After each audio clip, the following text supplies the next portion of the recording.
व्याख्यामुद्रां करसरसिजैः पुस्तकं शङ्खचक्रे बिभ्रद्भिन्नस्फटिकरुचिरे पुण्डरीके निषन्नः अम्लानश्रीरमृतविश्वदेरंशभिप्लावयन् मामाविर्भूयादनगमहिमा मानसे वागधीशः नमस्ते प्राणेश प्रणतविभवायावनिमगाः नमः स्वामिन् रामप्रियतमनमन् गुरुगुण नमस्तुभ्यं भीमप्रबलतमकृष्णेष्ट भगवन्नमः श्रीमन्मध्वप्रदिश सदृशन्नो जय जय श्रीगुरुभ्यो नमः नारायणं सुरगुरुं जगदेकनाथं भक्तप्रियं सकललोकनमस्कृतं च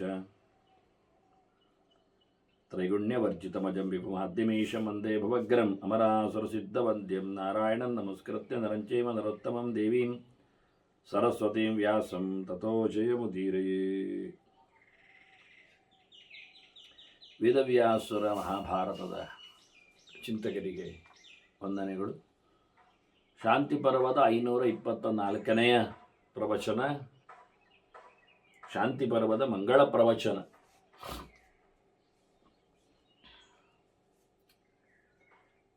ಭೀಷ್ಮರ ಉಪದೇಶದ ಒಂದು ಘಟ್ಟದ ಪರಿಸಮಾಪ್ತಿ. ಆದರೂ ಏನು ಮುಂದುವರಿದಿದೆ ಎನ್ನುವುದನ್ನು ನಾವು ಕೊನೆಗೆ ಕೇಳುವ. ವಾಸ್ತವವಾಗಿ ಬಹಳ ಸುಂದರವಾದ ಒಂದು ಚಿಂತನೆಯಲ್ಲಿ ಈ ಪರ್ವವನ್ನು ವೇದವ್ಯಾಸರು ಮುಗಿಸಿದ್ದಾರೆ. ಕೃಷ್ಣನ ಉಪದೇಶ ಎನ್ನುವುದು ಆಂತರ್ಯ, ಅಂದರೆ ಭೀಷ್ಮನ ಒಳಗೆ ನಿಂತು ಕೃಷ್ಣ ಉಪದೇಶ ಕೊಡ್ತಾ ಇದ್ದಾನೆ ಎನ್ನುವುದು ರಹಸ್ಯ, ಅಷ್ಟೇ ದೊಡ್ಡ ವಿಷಯ. ಭೀಷ್ಮರು ಶರಮಂಚದಲ್ಲಿ, ಅಂದರೆ ಮಂಚ ಅಲ್ಲ, ಅವರ ಮೈ ತುಂಬ ಬಾಣ ಕಚ್ಚಿಕೊಂಡಿದೆ. ಹೀಗಾಗಿ ಅವರು ಬಿದ್ದುಕೊಂಡಾಗ ಸುತ್ತಮುತ್ತಲು ಕಚ್ಚಿಕೊಂಡ ಬಾಣಗಳು ನೆಲಕ್ಕೆ, ಅಂದರೆ ಚೂಪಾದ ಮೊನೆ ತುದಿ ಭೀಷ್ಮರ ಮೈಯನ್ನು ಮುಟ್ಟಿದೆ. 1-2 ಇಂಚು ಜಾಗವೂ ಇಲ್ಲದಷ್ಟು ಮೈಯ ಮೇಲೆ ಕಣಗಳು ಬಿದ್ದಿವೆ ಅಂತ ನಾವು ಕೇಳಿದ್ದೇವೆ. ಹೀಗಾಗಿ ಬಾಣದ ಕಡೆ ಅದವರು ಬಿದ್ದಾಗ ನೆಲವನ್ನು ಆಧರಿಸಿ ಬಿಟ್ಟಿದೆ. ಹಾಗಾಗಿ ಎಲ್ಲ ಬಾಣಗಳು ಒಟ್ಟು ಸೇರಿ ಭೀಷ್ಮರನ್ನು ಹೊತ್ತುಕೊಂಡಂತೆ ಕಾಣುತ್ತದೆ. ಒತ್ತಿಕೊಂಡಿದೆ, ಚುಚ್ಚಿಕೊಂಡಿದೆ. ಪಕ್ಕ ನೋಡಿದಾಗ ಓಹೋ, ಬಾಣಗಳದ್ದೇ ಒಂದೊಮ್ಮೆ ನೇರಕ್ಕೆ ಏರಿಸಿದರೆ, ಒಂದು ಮಂಚ ಮಾಡಿದರೆ ಹೇಗಿರ್ತದೆ ಅಂತ. ಅದರ ಮೇಲೆ ಹಾಸು ಇಲ್ಲ ಅಥವಾ ಯಾವುದೇ ರೀತಿಯಾದ ಹಲಗೆ ಇಲ್ಲ, ಸರ್ವತ್ರ ಚುಚ್ಚಿಕೊಂಡಿದೆ. ಅಡಿಯಲ್ಲಿ ಬೆನ್ನಿನಲ್ಲಿ ಮಾತ್ರ ಅಲ್ಲ, ಮೈ ತುಂಬ, ಕೈಗೆ, ಎದೆಗೆ, ಹೊಟ್ಟೆಗೆ, ಎಲ್ಲೆಡೆ. ಹಾಗಾಗಿ ಮೇಲ್ಮುಖವಾಗಿಯೂ ಬಾಣಗಳು ಕಚ್ಚಿಕೊಳ್ಳುತ್ತವೆ. ಹಾಗಾಗಿ ನಾವು ಚಿತ್ರಗಳಲ್ಲಿ ನೋಡಿದಾಗ ಖಾಲಿ ಅವರು ಬಾಣಗಳ ರಾಶಿಯ ಮೇಲೆ, ಉದ್ದಕ್ಕೆ ನಿಲ್ಲಿಸಿದ ಬಾಣಗಳ ರಾಶಿಯ ಮೇಲೆ ಅವರನ್ನು ಚೆನ್ನಾಗಿ ಮಲಗಿಸಿದಂತೆ ಕಾಣುತ್ತದೆ. 1-2 ಅಡಿ ಎತ್ತರದಲ್ಲಿ. ಅಂದರೆ ಬಾಣಗಳು ಭಾರಿ ಉದ್ದನೆ ಇದ್ದವು.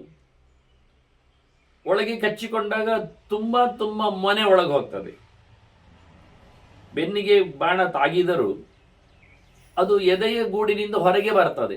ಮೇಲಕ್ಕೆ ಅದರದ್ದು ಕಚ್ಚು ಕಾಣ್ತದೆ, ಚುಚ್ಚಿ ಕಾಣುತ್ತದೆ. ಕೆಲವು ಬಾರದೇ ಇರಬಹುದು. ಅದರ ವೇಗದಿಂದ ಬಂದಾಗ ಬಾಣಗಳು ಸೀಳುವುದು ಖಚಿತ ದೇಹವನ್ನು. ಅಷ್ಟು ಅದರ ಪ್ರಭಾವ ಇತ್ತು. ಹೀಗಾಗಿ ಬರೇ ಚುಚ್ಚಿಕೊಂಡದ್ದು ಮಾತ್ರ ಅಲ್ಲ, ಈಗ ಅದು ಕಚ್ಚಿಕೊಂಡಿಗೆ ಆಚೆ ಬದಿಯಿಂದ ಬಂದಿದೆ. ಆಚೆ ಬದಿಯಿಂದಲೂ ಕಚ್ಚಿಕೊಂಡದ್ದು ಈಚೆ ಬದಿಯಿಂದಲೂ ಇಣುಕಿದೆ. ಆದರೆ ನೀವು ಯಾವುದೇ ಚಿತ್ರಗಳಲ್ಲಿ 2 ಪ್ರಕಾರಗಳಿಂದಲೂ ಉಭಯತ್ರ ಪ್ರವೇಶ ಮಾಡಿದ ಬಾಣಗಳ ಚಿತ್ರಗಳಲ್ಲಿ ಭೀಷ್ಮನ ಶಯನವನ್ನು ನೀವು ಕಂಡಂತಿಲ್ಲ. ಇದು ಖಾಲಿ ಮೇಲೆ ಕೆಳಗೆ ಮಾತ್ರ ಅಲ್ಲ, ದೇಹದ ಸುತ್ತಮುತ್ತಲೂ ಮೆತ್ತಿಕೊಂಡಿವೆ ಬಾಣಗಳ ರಾಶಿಗಳು. ಕೊನೆಗೆ ತಲೆ ಒಂದು ಜೋತಾಡ್ತಾ ಇದ್ದದ್ದಕ್ಕೆ ಭೀಷ್ಮರು ಅದನ್ನು ನಿಲುಗಡೆ ಮಾಡುವಂತೆ ಅರ್ಜುನಲ್ಲಿ ಕೇಳಿಕೊಂಡು, ಬಾಣದ್ದೇ ಒಂದು ಕಬೆ ಅಂತೇವೆ ನಾವು ಅದಕ್ಕೆ, ಒಂದು ಕೆಳಗೆ ಬ್ರಹ್ಮದಂಡದ ಹಾಗೆ ಸಪೋರ್ಟ್. ಬ್ರಹ್ಮದಂಡಕ್ಕಾದರೆ ಕವಲು 2 ಇದೆ, ಒಂದು ಗೂಟ ಇರ್ತದೆ. ಇದು ಹಾಗಲ್ಲ, ಇದು ಕ್ರಾಸ್ ಆಕಾರದಲ್ಲಿ, ತುದಿಯಲ್ಲಿ ಹೆಚ್ಚು ಸಾಮಾನ್ಯವಾಗಿ ಕಟಿಂಗ್ ಪ್ಲೇಯರ್ಗಳು ಇದ್ದ ಹಾಗೆ ಆ ರೀತಿಯಲ್ಲಿ ಬಾಣಗಳನ್ನು ನಿಲ್ಲಿಸಿ, ಕೇವಲ 2 ಬಾಣ ಅಂತ ಮಾತ್ರ ಅಲ್ಲ, 2 ಬಾಣದಿಂದ ಅರ್ಜುನ ಮಾಡಿದ್ದದನ್ನು ನಿಜವಾಗಿ ಸಪೋರ್ಟಿವ್ ಆಗಿ. ಹಾಗೆ ಅವನ ತಲೆ ಅದು ಈಗ ವಾಲ್ತಾ ಇಲ್ಲ, ನೆಟ್ಟಗೆ ನಿಂತಿದೆ. ಹಾಗಾಗಿ ಮಾತಾಡ್ತಾ ಇದ್ದಾನೆ ಭೀಷ್ಮರೊಳಗಿದ್ದು ಕೃಷ್ಣ ಮಾತಾಡ್ತಾ ಇದ್ದಾನೆ. ಬಹಳ ಸುಂದರವಾದ ಒಂದು ಕೊನೆಯ ಪ್ರಶ್ನೆ ಬಂದಿತ್ತು ನಮಗೆ. ಅದರ ಇತಿಹಾಸವನ್ನು ಮುಂದಕ್ಕೆ ಭೀಷ್ಮರು ಹೇಳ್ತಾರೆ, ನಾವು ಆಗಲಿ ಕೇಳುವ. ವಾಸ್ತವವಾಗಿ ಈಗಂತೂ ನಮಗೆ ಧರ್ಮರಾಜ ಕೇಳಿಕೊಂಡಾಗೆ ಪ್ರಶ್ನೆ ಇತ್ತು. ಇದು ಬಹಳ ದೊಡ್ಡ ಮಟ್ಟಿನ ಇತಿಹಾಸದ ವ್ಯವಸ್ಥೆ. ಧರ್ಮರಾಜನಂತೂ ಭಾರಿ ಚಂದವಾಗಿ ಕೇಳಿದ್ದ. ನನಗೆ ಅತ್ಯಂತ ಮಹತ್ತಿಕೆಯಲ್ಲಿ ಆಚರಣೆಗೊಂದು ಧರ್ಮವನ್ನು ಹೇಳಬೇಕಲ್ಲ ಬದುಕಿನಲ್ಲಿ ಅಂತ ಕೇಳಿಕೊಂಡಾಗ ಭೀಷ್ಮರು ಬಹಳ ದೊಡ್ಡ ಮಟ್ಟಿನ ಒಂದು ಇತಿಹಾಸವನ್ನು, ಬ್ರಾಹ್ಮಣ ವೃತ್ತಾಂತವನ್ನು, ಧರ್ಮಾರಣ್ಯನ ಕಥೆಯನ್ನು ಹೇಳುವ ಮೂಲಕ ಅವನು ಆಯ್ಕೆ ಮಾಡಿಕೊಂಡ ಧರ್ಮ ಅಲ್ಲಿಗೆ ಬಂದರು. ಇದು ನೀನು ಕೇಳುವ ಪ್ರಶ್ನೆ ಹಿಂದೊಬ್ಬನಿಗೆ ಬಂದಿತ್ತು. ಅವನು ಬದುಕಿನುದ್ದಕ್ಕೆ ಒಂದು ದೊಡ್ಡ ಮಟ್ಟಿನ ಧರ್ಮವನ್ನು ಆಚರಿಸಬೇಕು ಅಂತ ಅರಸಾಟದಲ್ಲಿ ಕೂತಿದ್ದ. ಕೊನೆಗವನಿಗೆ ಯೋಗ್ಯನಾಗಿರತಕ್ಕ ಒಬ್ಬ ಸೂರ್ಯ ಸೇವೆಯಲ್ಲಿ ರತನಾದ ನಾಗನಲ್ಲಿ, ಪದ್ಮನಲ್ಲಿ ಅದಕ್ಕೆ ಉತ್ತರ ಸಿಕ್ಕಿತ್ತು ಅಂತ. ಹೀಗಾಗಿ ಶಾಂತಿ ಪರ್ವದ ಕೊನೆಯಲ್ಲಿ ಬಹಳ ದೊಡ್ಡ ಮಟ್ಟಿನ ಒಂದು ಧರ್ಮವನ್ನು ಪ್ರತಿಷ್ಠೆ ಮಾಡಿದ್ದಾರೆ, ಕೊಟ್ಟೋಗಿದ್ದಾರೆ. ಹಾಗೆ ಒಂದು ಯೋಗ್ಯವಾದ ಹಂತದಲ್ಲಿ ಪರ್ವದ ಮಂಗಳಾಗಿದೆ. ಅದನ್ನು ನಾವಿವತ್ತು ಮಂಗಳದ ಪ್ರವಚನದಲ್ಲಿ ಗಮನಿಸಬೇಕು. ಧರ್ಮದ ಬಗ್ಗೆ, ಧರ್ಮದ ಚೌಕಟ್ಟಿನ ಬಗ್ಗೆ, ಅದರ ಪ್ರಿಪರೇಷನ್ ಒಂದು ದೃಷ್ಟಿಯಿಂದ ಪ್ರಾಯೋಗಿಕವಾದ ಒಂದು ವಿಮರ್ಶೆಯ ನೆಲೆಯಲ್ಲಿ ಇವತ್ತು ಸಾಧ್ಯವಾದಷ್ಟು, ಅಂದರೆ ಸಮಯದ ಒಂದು ಚೌಕಟ್ಟಿನಲ್ಲಿ, ಯಾಕೆ ಧರ್ಮದ ಬಗ್ಗೆ ನಾವು ಇಷ್ಟುದ್ದನ್ನು ಕೇಳುತ್ತಾ ಬಂದಿದ್ದೇವೆ ಬೇಕಾದಷ್ಟು. ಒಂದೊಮ್ಮೆ ಕೇಳಿದ್ದು ಕಳೆದು ಹೋಗದೇ ಇದ್ದಲ್ಲಿ ನಮ್ಮದು ದೊಡ್ಡ ಮೂಟೆಯ ಧರ್ಮ ಪ್ರವಚನ, ಧರ್ಮದ ರಾಶಿ, ಧರ್ಮದ ಬೆಟ್ಟ ಆಗಿದೆ ಅಂತ ಅರ್ಥ. ಅದು ಕಳೆದು ಹೋಗಿದ್ರೆ ಬಹಳ ಕಷ್ಟ. ಯಾಕೆಂದರೆ ಮೂಟೆ ಜಾಸ್ತಿ ಆಗ್ತಾ ಇರ್ತದೆ ಇದ್ದಲ್ಲಿ ಅದು ಇಳಿಯುವುದು ಕಡಿಮೆ ವಾಸ್ತವವಾಗಿ. ಹೀಗೆ ನಾಗನಲ್ಲಿ ಕೇಳಿಕೊಂಡ ಬ್ರಾಹ್ಮಣ, ನಾಗ ಕೇಳುತ್ತಾನೆ, ಹೊರಟೆ ಅಂದಾಗ ಬ್ರಾಹ್ಮಣನಿಗೆ, ಏನು ಹೋಗುವುದು ಎಲ್ಲಿಗೆ? ಮಾತುಕತೆ ಆಗಲಿಲ್ಲ, ಸೂರ್ಯನ ವೈಭವ ಹೇಳಿದೆ ಅಷ್ಟೇ ನಿನಗೆ, ನಿನ್ನದೇನು ಹೇಳಲಿಲ್ಲಲ್ಲ, ಹೇಳದೆ ಹೋಗುವುದು ಎಲ್ಲಿಗೆ ಅಂತ ಕೇಳಿದ. ಎಲ್ಲ ಮಾರಾಯ, ಇದು ಒಳ್ಳೆ ಕಥೆ ಆಯ್ತಲ್ಲ, ನೀನು ದೇವತೆಗಳಂತೆ ಭಾರಿ ವರಪ್ರದನಾಗಲಿಕ್ಕೆ ನನ್ನನ್ನು ಒತ್ತಾಯಿಸ್ತಾ ಇದ್ದೀಯಲ್ಲ. ನೀನು ನಾನು ಎಲ್ಲವೂ ಒಂದು ಅರ್ಥದಲ್ಲಿ ನೋಡಿಕೊಂಡಾಗ ಒಂದೇ ಬಗೆ ಅನಿಸ್ತದೆ. ಅವು ಹೇಳುದು ಯಾಕೆ ಅಂದರೆ ಉದಾರತೆ, ಬಹಳವಾದ ಒಂದು ಉದಾರತೆ. ಇಲ್ಲಿ ಸಿಕ್ಕಿಬಿದ್ದದ್ದು ಯಾರು? ಸೋತವನಲ್ಲಿ ಒಂದು ಪೂರ್ವಾವಲೋಕನ ಮಾಡಿದರೆ, ನಾಗ ಬರಲಿಕ್ಕೆ ಮೊದಲು ಕೇಳಲಿಲ್ಲ ದರ್ಶನಕ್ಕೆ. ಹೆಂಡತಿ ಹತ್ರ ಹೇಳಿಕೊಂಡ, ನಾವೆಲ್ಲ ಎಂಥದಾಗೆಲ್ಲ ಕಾಣಲಿಕ್ಕೆ ಸಿಗುವುದು. ಹೇಳಿದ್ಲ ಅವಳು, ಯಾರೋ ಅತಿಥಿ ಬಂದಿದ್ದಾನೆ ಬ್ರಾಹ್ಮಣ, ನೀನನ್ನು ಕಾಣಬೇಕಂತೆ. 2 ವಾರದಿಂದ ಬಹಳ ನಿಷ್ಠೆಯಲ್ಲಿ ಕೂತುಬಿಟ್ಟಿದ್ದಾನವ ಅಂತ. ಹಾಗೆ ಇವನು ಉಡಾಪೆ ಮಾತಾಡಿದ, ಎಂಥದ್ದು ಹಾಗೆಲ್ಲ, ನಾವೆಲ್ಲ ಪುಕ್ಸಾಟೆಯಾಗಿ ಸಿಗುವುದಾಗೆಲ್ಲ, ನಾವೆಲ್ಲ ಮನುಷ್ಯರಿಗಂತೂ ಸಿಗುವುದೇ ಇಲ್ಲ ಅಲ್ಲ, ಎಲ್ಲಿಯಾದರೂ ದೇವತೆಗಳೇ ಬಂದಿದ್ದಾರಾ ರೂಪ ಮರೆಸಿ ಅಂತ ಕೇಳಿಕೊಂಡ. ಹಾಗೆ ಕಾಣುವುದಿಲ್ಲ ಅಂದವಳು. ಹಾಗೆ ನನಗೆ ಅನಿಸುವುದಿಲ್ಲ, ಅವ ಖಾಲಿ ಬ್ರಾಹ್ಮಣನೇ, ಮನುಷ್ಯನೇ. ಹಾಗಾದರೆ ನಾವು ಮನುಷ್ಯರಿಗೆಲ್ಲ ಕಾಣಬೇಕು ಅಂತ ಹೇಳಿದ್ರೆ ಇದೆಂತ ನಿರ್ಬಂಧ? ನಾವು ಅವ್ರು ಹೇಳಿದಾಗ ನಾವು ಕೇಳುವವರ ಅಂತ ಸ್ವಲ್ಪ ಕೋಪವನ್ನು ತಾಳಿಕೊಂಡಿದ್ದ. ಹೆಂಡತಿಯಂತೂ ಸಮಾಧಾನದಿಂದ, ಹಾಗೆಲ್ಲ ಬೇಡ, ಅತಿಥಿಗಳು ಯಾವತ್ತು ನಮಗೆ ಮಾನ್ಯರು, ಅವರ ಕೆಂಗಣ್ಣಿಗೆ ನಾವು ಬಲಿಯಾದರೆ ನಮ್ಮದು ಸಂಪೂರ್ಣ ಕಳೆದು ಹೋಗ್ತದೆ. ಈಗೆಲ್ಲ ಹಿಂದೆ ಆಗಿದೆ ಅಲ್ಲ ಅಂತ ಘಟನೆಗಳ ಬಗ್ಗೆ ಎಲ್ಲ ಚಿಂತನೆ ಮಾಡಿಕೊಂಡು ಮಾತಾಡಿಕೊಂಡು, ಸರಿ ನಾನೇ ಹೋಗ್ತೇನೆ ಹೇಳಿಕೊಂಡು ತೆಪ್ಪಗೆ ಬಹಳ ಸೌಮ್ಯನಾಗಿ ನಾಗ ದರ್ಶನ ಕೊಟ್ಟ. ಆದರೆ ನಾನೇ ನಾಗ ಬಂದಿದ್ದೇನೆ ಹೇಳಿಕೊಂಡು ಯಾವುದೋ ಒಂದು ಕಟ್ಟುವಾದ್ಯದಲ್ಲಿ ಪ್ರವೇಶ ಮಾಡಲಿಲ್ಲವ, ನಾಗಸ್ವರದಲ್ಲಿ ಬರಲಿಲ್ಲವ. ಅವ ಬ್ರಾಹ್ಮಣನಾಗಿ ಬಂದಿದ್ದ ಅಂತ ನಮ್ಮ ಅತಿಥಿ ಧರ್ಮಾರಣ್ಯ ಅವ ಕಂಡಿದ್ದ, ಹೇಳಿದ್ದ. ಹೀಗಾಗಿ ಬಂದವನೊಂದು ಪ್ರಶ್ನೆ ಕೇಳಿಯೇ ಕೊಂಡಲ್ವಾ, ಏನು ಮಾಡ್ತಾ ಇದ್ದಿ ನೀನು ಅಂತ. ಯಾಕೆ ಬಂದು ಕೇಳಿ ಆಯಿತು, ಯಾಕೆ ಬಂದದ್ದಕ್ಕೆ ನಾಗನ ದರ್ಶನಕ್ಕೆ ಬಂದದ್ದು ಅಂತಾಯ್ತು, ಸರಿ. ಮತ್ತೊಂದು ಕೇಳಿಬಿಟ್ಟವ, ಯಾಕೆ ಬಂದೆ ಮಾತ್ರ ಅಲ್ಲ, ಇದೆಂತ ಮಾಡ್ತಾ ಇದ್ದಿ ಅಂದ. ಅಲ್ಲೇ ಸಿಕ್ಕಿಬಿದ್ದದ್ದು ವಿಷಯ. ಏನು ಮಾಡ್ತಾ ಇದ್ದಿ ನೀನು, ಜಪ ಪಾರಾಯಣ ಎಲ್ಲ ಎಂಥದ್ದು ಕಾಣ್ತಾ ಉಂಟಲ್ಲ ನಿನ್ನಲ್ಲಿ, ಉಪಾಸನೆ ಕತೆ ಎಂಥದ್ದು ಅಂತ. ಹಾಗೆ ಹೇಳಿಕೊಂಡವ, ನಾನು ವೇದ ಚಿಂತನೆ ಮಾಡ್ತಾ ಇರುವುದು, ಜಪ ಮಾಡುವುದು, ವೇದದ ಜಪ ಮಾಡುವುದು. ಏನು ಹೇಳಲಿಲ್ಲ, ಏನು ಹೇಳಿದ್ದಾನೆ ಎನ್ನುವುದು ಎರಡನ್ನೂ ನಾನು ಹೇಳಿದ್ದೇನೆ. ಇದಕ್ಕೆ ಈ ಗೆರೆಗಳ ಒಂದು ಹಿನ್ನೆಲೆಯಲ್ಲಿ ಆವತ್ತು ನಮಗೆ ಅದರ ಅಭಿಪ್ರಾಯ ಕೊಟ್ಟಿದ್ದೆ. ಆದರೆ ಓವರಾಲ್ ಕೇಳಿಕೊಂಡಾಗ ನಾಗನಿಗೆ ಜಪ ಮಾಡುವುದಷ್ಟು ಗೊತ್ತು. ಯಾಕೆ ಅಂದರೆ ನಿನಗೆ ಒಳ್ಳೆಯದಾಗಲಿ, ನಿನಗೆ ಅಂತ ಹೇಳಲಿಲ್ಲ, ನಾಗನಿಗೆ ಸೇವೆಗೆ ಹೋದವನಿಗೆ ಒಳ್ಳೆಯದಾಗಲಿ, ಅವನಿಗೆ ಒಳ್ಳೆಯದಾಗಲಿ ಅಂತ ಅಷ್ಟೇ ಮೈನ್. ಇದನ್ನು ಕೇಳಿಸಿಕೊಂಡ ನಾಗ ಅಲ್ಲೇ ಫ್ಯಾಂಟ್ ಆದ, ಸಿಕ್ಕಿಬಿದ್ದ. ಎಲ್ಲ ನಾನು ಕಾಣಲಿಕ್ಕೆ ಬರುವುದೇ ಅಪರೂಪ ಅಂತ ಮಾಡಿಕೊಂಡು ಕೊದಂಟಿ ಮಾಡಿದೆ. ಈಗ ಇವರು ನನಗಿಂತ ಮಿಗಿಲಾಗಿ ಬಿಟ್ನಲ್ಲ, ನನಗೆ ಒಳ್ಳೆಯದಾಗಲಿ ಇವ ಜಪ ಮಾಡ್ತಾನೆ. ಈಗ ನಾನು ಯಾರು, ಅವನು ಯಾರು? ನಾನು ದೇವತೆಗಳು ಎಲ್ಲ ಸಾಲಲ್ಲಿ ಬರುವವ, ವರ ಕೊಡತಕ್ಕಂಥ ಎತ್ತರದಲ್ಲಿ ಕೂತವ, ನಾನೆಂತ ಮನುಷ್ಯನಿಗೆ ಮೋರೆ ತೋರಿಸುವುದು ಅಂತ ಕೊಚ್ಚಿಕೊಂಡವ. ಇಲ್ಲಿ ನೋಡಿಕೊಂಡ್ರೆ ಸಾಮಾನ್ಯ ಒಬ್ಬ ಮನುಷ್ಯ ನಾಗದೇವತೆಗೆ ಒಳಿತಾಗಲಿ ಅಂತ ದೇವರಲ್ಲಿ ಕೇಳಿಕೊಳ್ಳುತ್ತಾ ಇದ್ದಾನೆ. ಈಗ ಯಾರಿಂದ ಯಾರಿಗೆ ಹೋಯಿತು? ಇದು ಅವನ ಮನಸ್ಸಿನ ಪರಿವರ್ತನೆಗೆ ಕಾರಣ ಆಯಿತು. ನಾಗ ಇಲ್ಲಿ ಸೋತ. ಓಹೋ, ಈ ನಮೂನೆಯ ಒಂದು ಉದಾರತೆ ಉಂಟಾ ನೋಡು. ಅವನು ಒಂದು ಉದಾರತೆಯಲ್ಲಿ ಬಂದದ್ದು. ಇರ್ಲಿ ಪಾಪ, ಅತಿಥಿಗೆ ನಾನು ತೋರಿಸ್ತೇನೆ ಮೋರೆ. ನಮ್ಮವರು ಯಾರು ಸಿಗುವ ಕ್ರಮ ಇಲ್ಲ. ದೇವತೆಗಳು ಕಾಣಿಸಿಕೊಳ್ಳುವುದು ಅಂದರೆ ಅದು ಕಮ್ಮಿ ಮನುಷ್ಯ ಲೋಕಕ್ಕೆ. ಯಾಕೆಂದ್ರೆ ಒಂದು ಮಾತಿದೆ ಶಾಸ್ತ್ರದಲ್ಲಿ, ದೇವತೆಗಳು ಮನುಷ್ಯರ ಕಾಂಟ್ಯಾಕ್ಟಲ್ಲಿ ಯಾಕೆ ಇಲ್ಲ ಎನ್ನುವುದೊಂದು ದೊಡ್ಡ ಪ್ರಶ್ನೆಯಾಗಿ ಹೋಗಿದೆ ಇವತ್ತಿಗೆ. ನಿನ್ನೆಗಲ್ಲ, ಮೊನ್ನೆಗಲ್ಲ, ನಿನ್ನೆ ಮೊನ್ನೆ ಎಲ್ಲ ದೇವತೆಗಳು ಮನುಷ್ಯರ ಲೋಕದಲ್ಲಿ ಮಾತಾಡ್ತಿದ್ರು, ಬರ್ತಿದ್ರು. ಕಂಸನಲ್ಲಿಗೆ ನಾರದ ಬಂದಿದ್ದಾನೆ ಮಾತಾಡಲಿಕ್ಕೆ, ವಸುದೇವನಿಗೆ ಸಿಕ್ಕಿದ್ದಾನೆ, ನಂದಗೋಪರಲ್ಲಿ ತೆರಳಿದ್ದಾನೆ. ನೋಡಿ ಆ ಕಾಲದಲ್ಲಿ ನಾರದ ಕೃಷ್ಣನಲ್ಲಿಗೆ ಬಂದಿದ್ದಾನೆ, ಪಾಂಡವರಲ್ಲಿಗೆ ಬಂದಿದ್ದಾನೆ, ಕೌರವರಲ್ಲಿಗೂ ತೆರಳಿದ್ದಾನೆ. ಕೇವಲ ನಾರದ ಒಬ್ಬ ಅಲ್ಲ, ಮೈತ್ರೇಯ ಸಿಕ್ಕಿದ್ದಾನೆ. ಬರಲಿಕ್ಕೆ ನೋಡಲಿಕ್ಕೆ ಹೋದರೆ, ತಿರುಗಾಟದಲ್ಲಿ ನಿಂತರೆ ಮಾರ್ಕಂಡೇಯರು ಸಿಕ್ತಾರೆ ಪಾಂಡವರಿಗೆ. ನೋಡಿ ಎಂದು ವಿಚಿತ್ರ.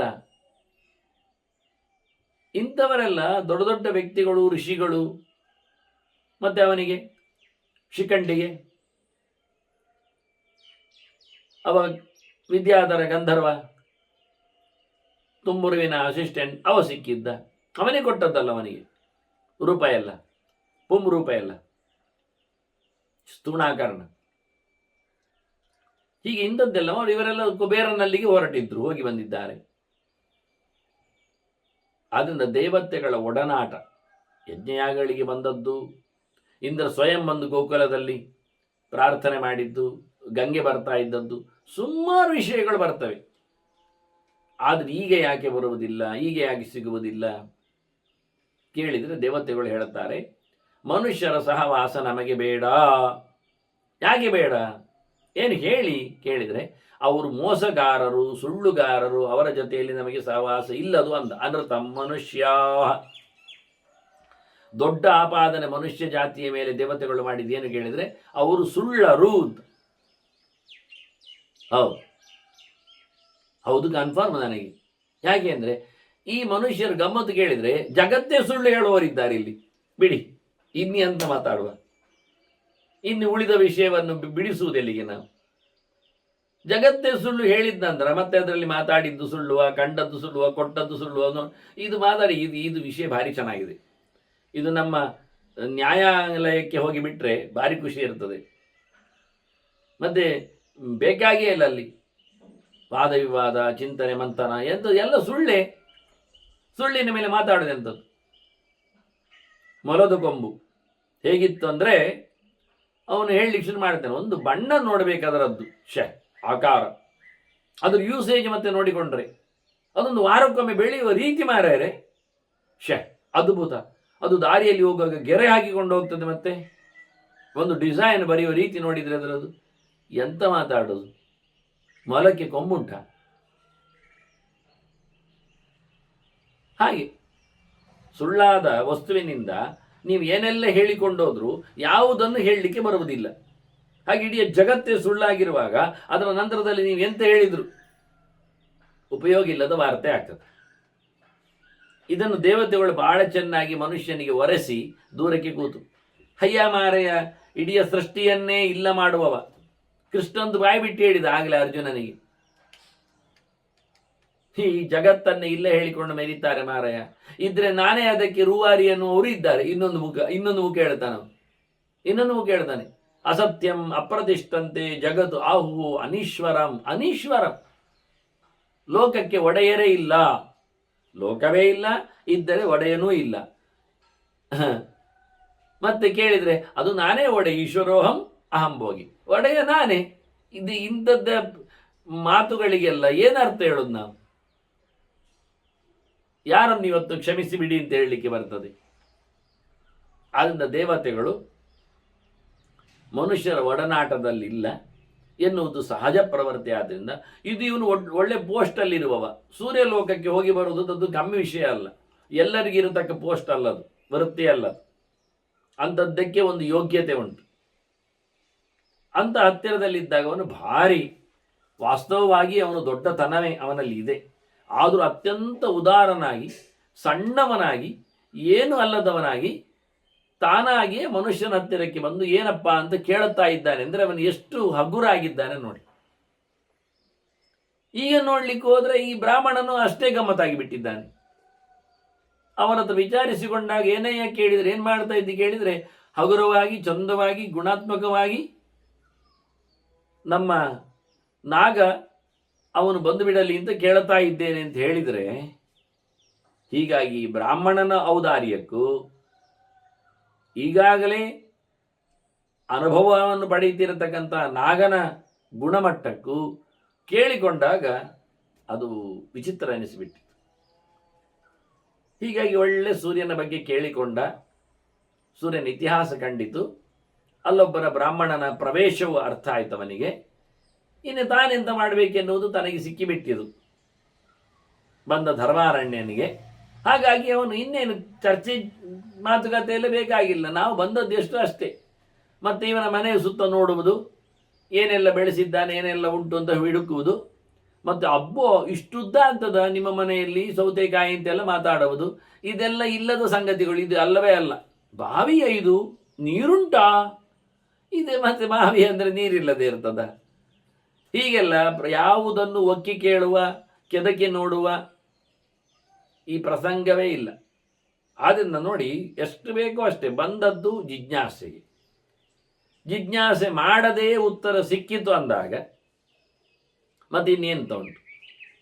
ಆದರೂ ಹೇಳಿಕೊಂಡಿದ್ದ, ನನಗೆ ತುಂಬ ಗೊಂದಲ ಇದೆ ಮನಸ್ಸಿಗೆ, ಹಾಗಾಗಿ ಅತ್ತ ಸುಳಿಯುವುದು ಇತ್ತ ಹರಿಯುವುದು ಅರ್ಥ ಇರ್ದಿರಲಿಲ್ಲ, ಅದಕ್ಕಾಗಿ ನಿನ್ನಲ್ಲಿ ಕೇಳಿಕೊಳ್ಳುವ ಅಂತ ಬಂದಿದ್ದೆ.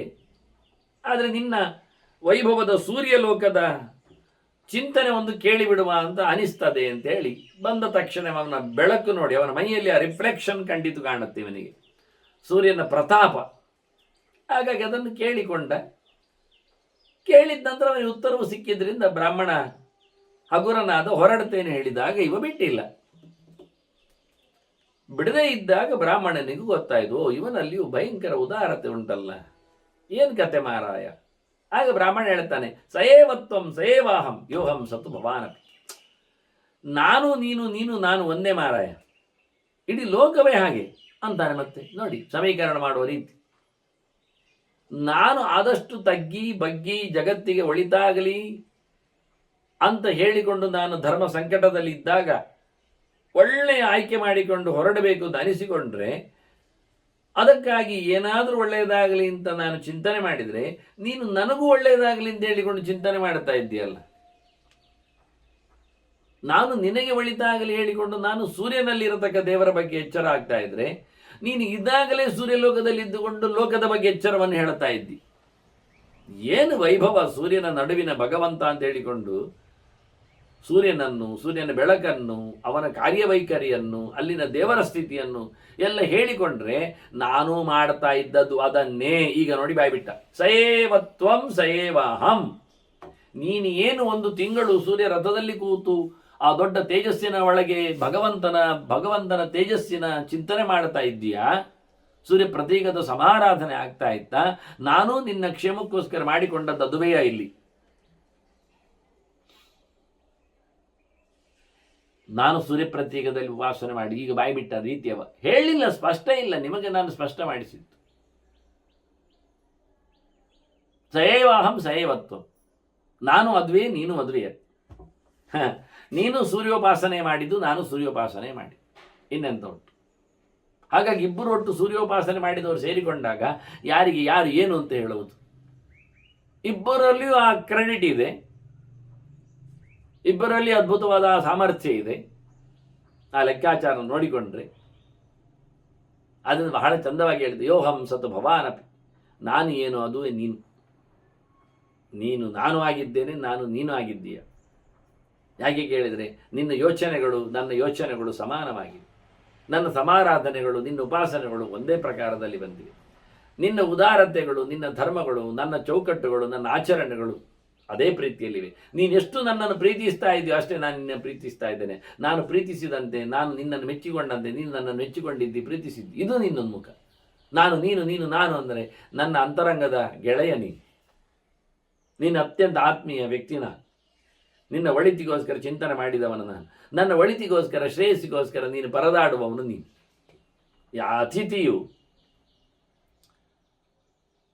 ಮನೆಯವನು ಇಬ್ಬರು ಪರಸ್ಪರವಾಗಿ ಸೌಹಾರ್ದದಿಂದ ಆದಷ್ಟು ಒಳಿತನ್ನು ಪಡಿಬೇಕು ಅಂದಾಗ ಅವರ ಒಡನಾಟ ಇರುವಂತೆ ಆಯ್ತಿತ್ತು. ಬಹಳ ಚೆನ್ನಾಗಿದೆ. ಅಹಂ ಭವಾಂಶ್ಚ ಭೂತಾನಿ ಸರ್ವೇ ಯತ್ರ ಗತಾ ಸದಾ. ಮತ್ತು ಇದನ್ನು ಸಮರ್ಪಕವಾಗಿ ಅರ್ಥ ಮಾಡಿಸಿಕೊಂಡು ಕೊನೆಯ ಉತ್ತರ ಕೊಡ್ತಾನೆ, ನಾನು ನೀನು ಮಾತ್ರ ಏನು ಮಾರಾಯ, ಎಲ್ಲರೂ ಸಹ ಆ ಭಗವಂತನಲ್ಲಿ ನೆಲೆಗೊಂಡವರೇ. ನೀನು ಹೇಳುವ ಆ ಸೂರ್ಯಶಕ್ತಿ ಅದರೊಳಗೆ ನಿಂತಿರತಕ್ಕಂಥ ಜಗತ್ತನ್ನು ಉದಯಿಸತಕ್ಕಂತಹ, ಸೃಷ್ಟಿಸತಕ್ಕಂತಹ ಸವಿತೃ ಭಗವಂತ. ಹಾಗಾಗಿ ಅವನು ಎಲ್ಲವನ್ನು ನೋಡಿಕೊಳ್ಳುವ, ನಾವೆಲ್ಲರೂ ಅವನಲ್ಲಿ ನೆಲೆಗೊಂಡವರು, ನಾವೆಲ್ಲರೂ ಅವನ ಬೆಳಕಿನಲ್ಲಿ ಉದಯದಲ್ಲಿ ಸಂಭ್ರಮಿಸಿಕೊಳ್ಳುವವರು. ಹಾಗೆ ಇಡೀ ಜಗತ್ತಿಗೆ ಬೆಳಕಾದವನು, 3 ಲೋಕವನ್ನು ಹೇಳಿದ್ದವ, 3 ಪ್ರಕಾರದ ಲೋಕವನ್ನು ಅಂತ ಅರ್ಥ. ಒಳ್ಳೆಯವರಿರಲಿ, ಕೆಟ್ಟವರಿರಲಿ, ನಡುವಿನವರು ಇರಲಿ. ನಡುವಿನವರು ಇರ್ತಾರೆ ಕೆಲವೊಮ್ಮೆ, ಅತ್ತ ಅಲ್ಲ ಇತ್ತ ಅಲ್ಲ ಹೇಳಿಕೊಳ್ಳುವರು. ಅವರಿಗೆ ತೊಂದರೆ ಮಾಡಲಿಕ್ಕೆ ಇಷ್ಟವೇ ಆಗುವುದಿಲ್ಲ, ಆದ್ರೆ ಉಪಕಾರ ಮಾಡಲಿಕ್ಕೆ ಮನಸ್ಸೇ ಇಲ್ಲ. ಎಂತ ಹೇಳ್ತೀರಿ? ಆಗ ಉಪಕಾರ ಮಾಡುವುದಿಲ್ಲ ಅಂತ ತಕ್ಷಣ ತೊಂದರೆ ಮಾಡಿದ್ರು ಅಂತ ಅರ್ಥವ? ಇಲ್ಲ. ಆದ್ರಿಂದ ಇಲ್ಲೇ ಸೋತದ್ದು ಮಾಧ್ಯಮಿಕರು, ತಟಸ್ಥ. ಸುಮಾರಾಗಿ ಆಟದ ಅಂಗಳದಲ್ಲಿ ಎಲ್ಲ ಮಾಧ್ಯಮಿಕರನ್ನೆಲ್ಲ ನಿಲ್ಲಿಸ್ತಾರೆ, ವಾದದ ಸಭೆಯಲ್ಲೆಲ್ಲ ಅವರನ್ನು ಕರೆಸ್ತಾರೆ. ಅವರು ಯಾರ ಪ್ರಕಾರದಲ್ಲಿಯೂ ಅವರಿಲ್ಲ, ಅವರು ಸಿದ್ಧಾಂತದ ನೆಲೆಯನ್ನು ನೋಡ್ತಾ ಇರೋದು, ವಾದ ಹೇಗೆ ನಡೀತಾ ಇದೆ, ಯಾರಿಗೆ ಯಾವ ಪ್ರಕಾರದ ಸೋಲು ಬರ್ತಾ ಇದೆ, ಯಾರಿಗೆ ಯಾವ ಪ್ರಕಾರದ ಯುಕ್ತಿಗಳು ಹೇಳಲಿಕ್ಕೆ ಬರ್ತಾ ಇಲ್ಲ ಅನ್ನೋದನ್ನು ಪ್ರತ್ಯಕ್ಷ ಹೇಳುವುದು ಅವರ ವಿಷಯ ಅಷ್ಟೇ. ಅವರು ಯಾರ ಪಕ್ಷಕ್ಕೂ ವಾಲುವುದಿಲ್ಲ. ಆದ್ರಿಂದ ಸಾಮಾನ್ಯವಾಗಿ ಮಾಧ್ಯಮಿಕರನ್ನು ಸುಮಾರು ಜನರನ್ನು ಆಯ್ಕೆ ಮಾಡುತ್ತಾರೆ.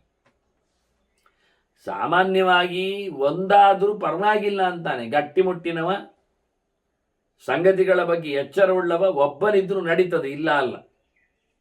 ಆದರೆ ತುಂಬ ಜನ ಇದ್ರೆ ಭಾರಿ ಒಳ್ಳೆಯದು ಅಂತ.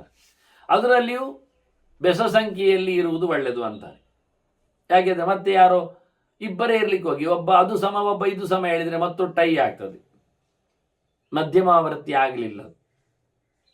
ಹೀಗೆ ಬಹಳ ಚಂದವಾಗಿ ಎಲ್ಲರನ್ನೂ ಸಹ ಮುಟ್ಟುವವ ಸೂರ್ಯ, ಅವನೊಳಗಿನ ಶಕ್ತಿ, ಅದೇ ದೇವರು. ಹಾಗಾಗಿ ಇಡೀ ಜಗತ್ತು ಎಲ್ಲಿ ನೆಲೆಗೊಳ್ಳುತ್ತದೋ ಅವನನ್ನೇ ನಾವಿಬ್ಬರು ಉಪಾಸನೆ ಮಾಡೋದ್ರಿಂದ ನೀನು ನಾನು, ನಾನು ನೀನು ಹೇಳುವುದರಲ್ಲಿ ತಪ್ಪಿಲ್ಲ ತಾನೇ. ಈಗ ಮತ್ತೆ ಐಕ್ಯ, ಇದು ಅಭಿಪ್ರಾಯ ಇಬ್ಬರದ್ದು ಒಂದೇ ಪ್ರಕಾರ ಆಗಿಬಿಟ್ಟ. ಹಾಗಾಗಿ ಆಸೀತ್ ಮೇ ಭೋಗಿಬತೆ ಸಂಶಯ ಪುಣ್ಯ ಸಂಚಯ.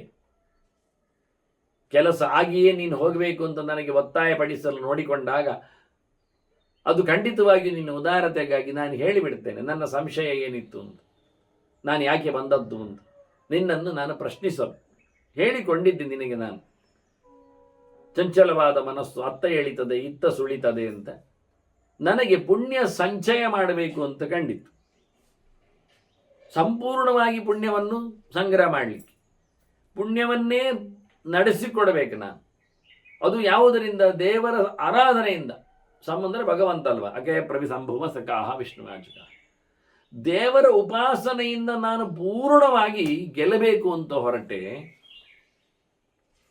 ಅದನ್ನು ಕೇಳುವ ಅಂತ ನಿನಗೆ ಬಂದದ್ದು ನಾನು. ಸಂಶಯ ತುಂಬ ಇದೆ ಮಾಡಲಿಕ್ಕೆ ಹೋದರೆ. ಗುರು ಶುಶ್ರೂಷೆ, ತೀರ್ಥ ಸೇವೆ, ಅಧ್ಯಯನ, ದಾನ, ಯಮನಿಯಮಗಳು ವ್ಯವಸ್ಥೆಯಲ್ಲಿ, ಬ್ರಹ್ಮಚರ್ಯ, ಯತ್ಯಾಶ್ರಮ, ಹೀಗೆ ಏನೇನು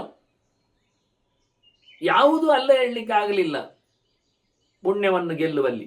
ಆದರೆ ನಾನು ಪೂರ್ಣ ಪ್ರಮಾಣದ ಏಕಪ್ರಕಾರದಲ್ಲಿನ ಪುಣ್ಯ ಸಂಪಾದನೆ ಮಾಡುವ ದಾರಿ ಹುಡುಕಲೋಸುಗ ಧರ್ಮ ಜಿಜ್ಞಾಸೆಯಲ್ಲಿ ನಿನ್ನಲ್ಲಿಗೆ ನಾನು ಕೇಳಿಕೊಂಡು ಬಂದ.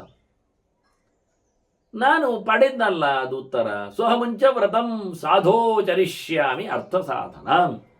ನಾನು ಉಂಚವೃತ್ತಿಯನ್ನು ಮಾಡಿಬಿಡ್ತೇನಲ್ಲ. ಈಗಾಗಲೇ ಸೂರ್ಯಮಂಡಲವನ್ನು ಭೇದಿಸಿಕೊಂಡು ಹೋಗಿರತಕ್ಕ ಮೊನ್ನೆ ನಡೆದ ಘಟನೆ ಅಂತ ಹೇಳಿಕೊಂಡು ನೀನು ಸಂಭ್ರಮದಲ್ಲಿ ಹೇಳಿಕೊಂಡಾಗ ನನಗೂ ಆ ಬಗ್ಗೆ ಆಗಬೇಕು ಅಂತ ಅನಿಸ್ತದೆ. ನನಗೇನು ಅಂತ ಅರ್ಥ ಆಯ್ತು. ಈಗ ಏನು ಮಾಡಬೇಕು ನಾನು ಅಂತ ಅದನ್ನೇ ಮಾಡುತ್ತೇನೆ.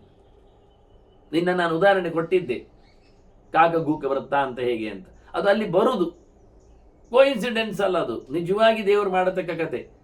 ಇವನು ಕೇಳಬೇಕು, ಅವನು ಅದೇ ಉತ್ತರ ಕೊಡಬೇಕಾ? ಹಾಗಾಗಿ ನಾನು ಉಂಚ ವ್ರತವನ್ನು, ಶಿಲೋಂಚ ವ್ರತವನ್ನು ಮಾಡುತ್ತೇನೆ ಅಂತ ಹೊರಟದ್ದು ನಾನು ಅಷ್ಟೇ. ನನಗೆ ಅರ್ಥ ಆಯಿತು. ನಿನ್ನ ಹತ್ರ ಕೇಳದೆಯೇ ನೀನು ಉತ್ತರ ಕೊಟ್ಟೆ. ಪ್ರಶ್ನೆ ಬರುವ ಮುಂಚೆಯೇ, ಪ್ರಶ್ನೆ ಹಾಕುವ ಮುಂಚೆಯೇ ಉತ್ತರವನ್ನು ಕೊಟ್ಟು ಬೇಡಂದ್ರೆ ಗುರುಗಳ ಉಪಸತ್ತಿಯೇ, ಅವರ ಸನ್ನಿಧಾನವೇ ನಮಗೆಲ್ಲ ಉತ್ತರಗಳನ್ನು ಬಿತ್ತರಿಸ್ತಾರೆ. ಕೇಳಬೇಕಾಗಿಲ್ಲ, ಮುಂದೆ ಅವರೇ ಯೋಚನೆ ಮಾಡಿಕೊಂಡು ಹಾಗೇ ಹೇಳ್ತಾ ಇರ್ತಾರೆ ಧಾರಣೆಗೆ ಅನುಗುಣವಾಗಿ. ಅದು ಗುರು. ಮಗದೊಬ್ಬನ ಪ್ರಶ್ನೆ ರೈಸಾಗುವಾಗಲೇ ಅದನ್ನು ಕತ್ತರಿಸಿಕೊಂಡು ಅವನ ಮಾತುಗಳು ಮುಂದುವರಿಸ್ತಾ ಇರುತ್ತವೆ. ಅಂದ್ರೆ ಯಾವ ಪ್ರಕಾರದಲ್ಲಿ ಒಬ್ಬ ಯೋಚನೆ ಮಾಡ್ತಾನೋ ಆ ಆಂಗಲ್ಸ್ಗಳಲ್ಲಿ ಇವನ ಮಾತುಗಳಿದ್ರೆ ಅದು ಸಮರ್ಪಕವಾಗಿ ಪ್ರಶ್ನೆಗಳನ್ನು ಕತ್ತರಿಸಿಕೊಂಡು ಹೋಗ್ತಾ ಇರ್ತದೆ. ಹಾಗೆ ಬಿಲ್ಡಪ್ ಮಾಡಬೇಕು, ಹಾಗಿರಬೇಕು. ನಾನೊಂದು ಸರ್ತಿ ಸಂಸ್ಕೃತ ಶಾಲೆಯಲ್ಲಿ ರೀಸೆಂಟ್ಲಿ ಕೃಷ್ಣಾಷ್ಟಮಿಯ ಬಗ್ಗೆ ಮಾತನಾಡಬೇಕು ಅಂತ ಅವರು ಹೇಳಿದಾಗ ಏನೋ ಒಂದು ದತ್ತಿಪನ್ಯಾಸದಲ್ಲಿ ಒಂದು ಗಂಟೆಗಟ್ಟಲೆ ಇತ್ತು ಮಾತಾಡಲಿಕ್ಕೆ. ಹಾಗೆ ಹೇಳಿದೆ ನಾನು ಹೇಳಿಕೊಂಡು ಹೋಗ್ತೇನೆ. ಅದು ಹೇಗಿರ್ತದೆ ಅಂದರೆ ನಾನು ಚಾಪ್ಟರ್ ವೈಸ್ ಹೇಳ್ತಾ ಇರ್ತೇನೆ. ಅದನ್ನು ನೀವು ಹೊತ್ತಗೆ ಮಾಡಲಿಕ್ಕೆ ಬರ್ತದೆ. ಒಂದರ ಮೇಲೆ ಒಂದು ಅಧ್ಯಾಯಗಳನ್ನು ಅದಕ್ಕೆ ಪೂರಕವಾಗಿ ತೆರೆದುಕೊಳ್ಳುವಾಗಿ ಹೇಳುತ್ತೇನೆ ಅಂತ ಹೇಳಿಯೇ ಮುನ್ನುಡಿ ಕೊಟ್ಟೆ ಅವರಿಗೆ. ಮತ್ತೆ ಹೇಳಿಕೊಂಡು ಹೋಗಿದ್ದೇನೆ ಸೀದಾ. ಹೊತ್ತಗೆಗಳನ್ನು ಓದಿಕೊಳ್ಳುವ ಹಾಗೆ ಅದು ರೆಕಾರ್ಡ್ ಆಗಿದೆ, ಸಿಗ್ತದೆ. ಅದರಂತೆ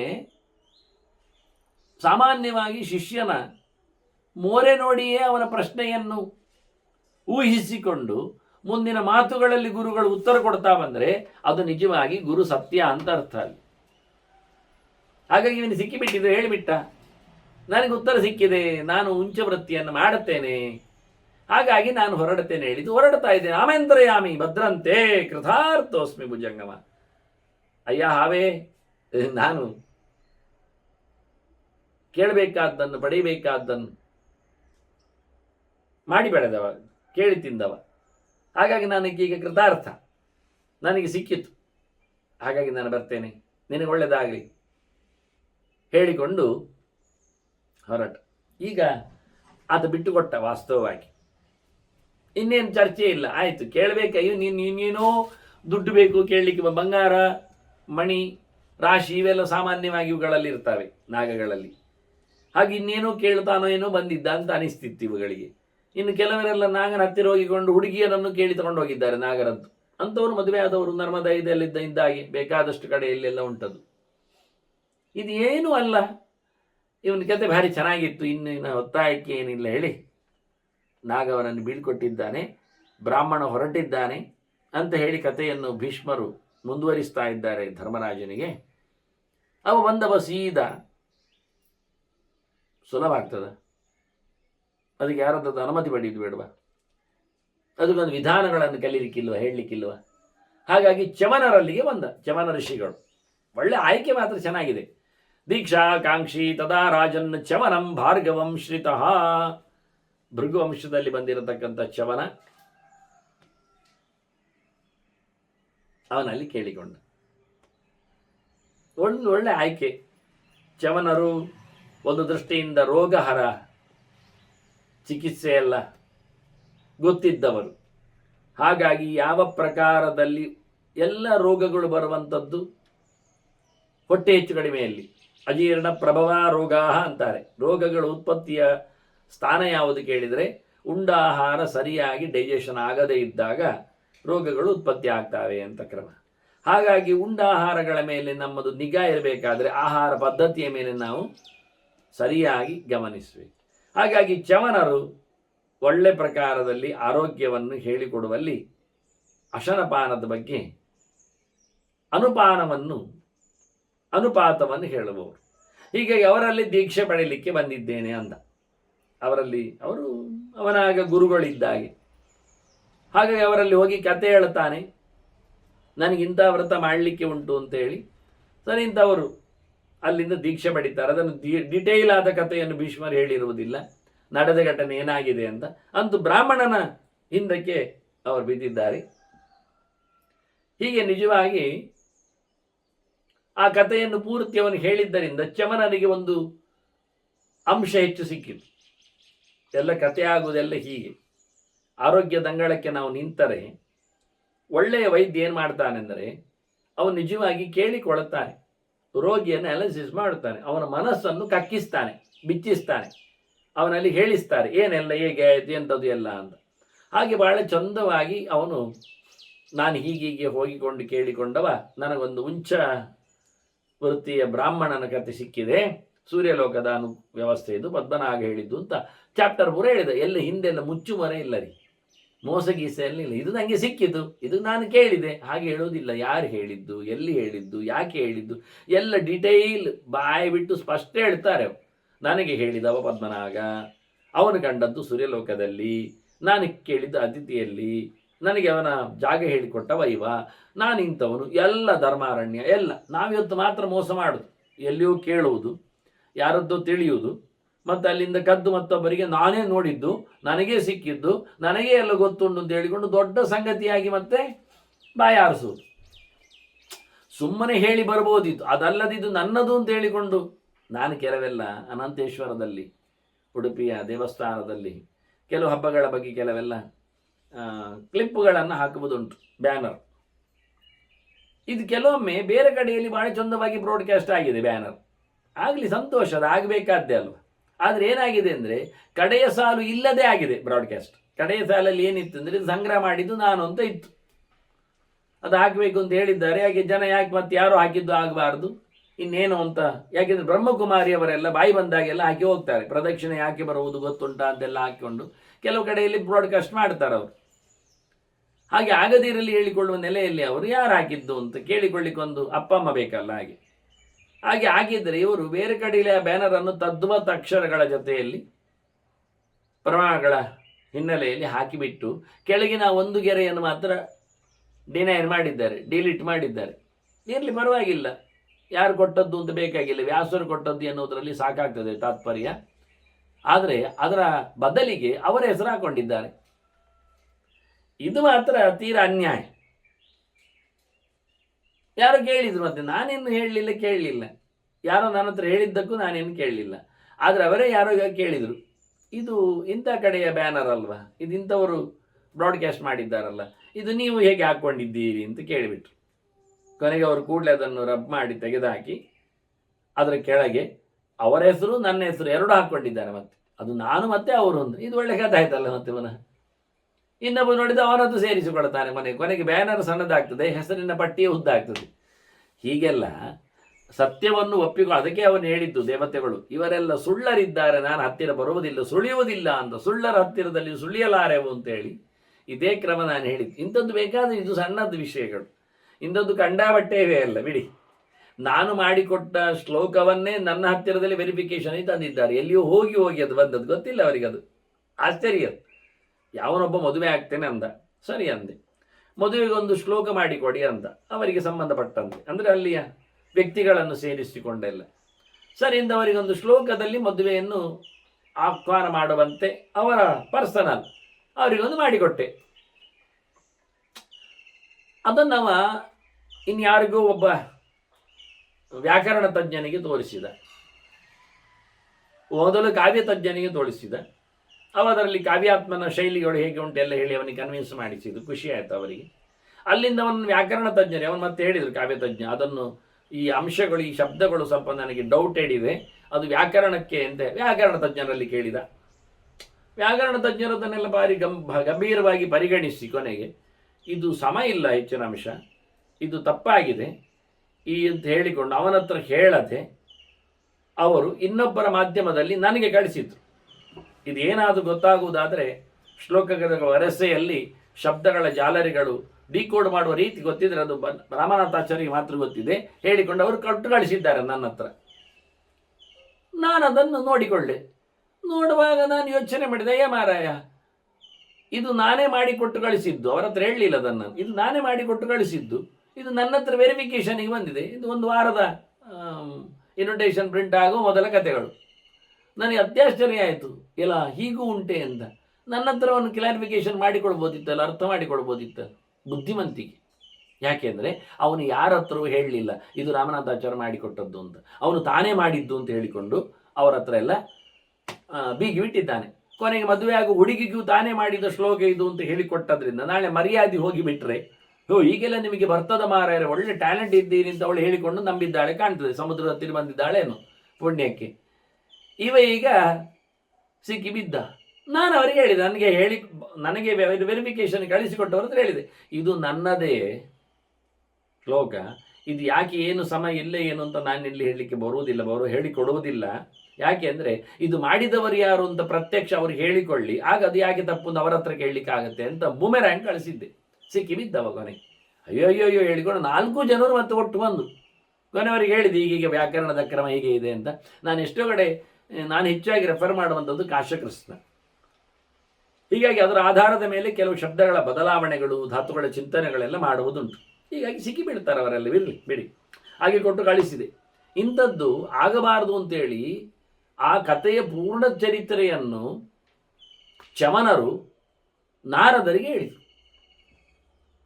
ಆದದ್ದು ಕಥೆಯಲ್ಲಿ ನಾರದರು ಎಲ್ಲಿ ಜನಕನ ಸಭೆಯಲ್ಲಿ ಹೇಳಿದ್ದಾರೆ, ಹೀಗೊಂದು ಕಥೆ ಆಯಿತು ಮಾರಾಯ, ಧರ್ಮಾರಣ್ಯ ಹೇಳಿದ್ದು ನನಗೆ ಅಂತೇಳಿ. ಆ ಟ್ರೂ ಪಿಕ್ಚರ್. ನಾರದರು ಅಲ್ಲಿಂದ ಕೇಳಿಕೊಂಡು ಹೋಗಿ ಇಂದ್ರನಿಗೆ ಹೇಳಿದರು. ಈಗ ಮಾತಾಡ್ತಾ ಇರೋದು ಭೀಷ್ಮರು ಹೇಳಿದ್ದ ಹಾಗೆ ಅಲ್ವ. ನಾರದ ಹೇಳಿದ್ದಾನೆ, ಧರ್ಮರಾಜ ಕೇಳಿದ ತಕ್ಷಣ ನಿನಗೊಂದು ಇತಿಹಾಸ ಹೇಳ್ತೇನೆ.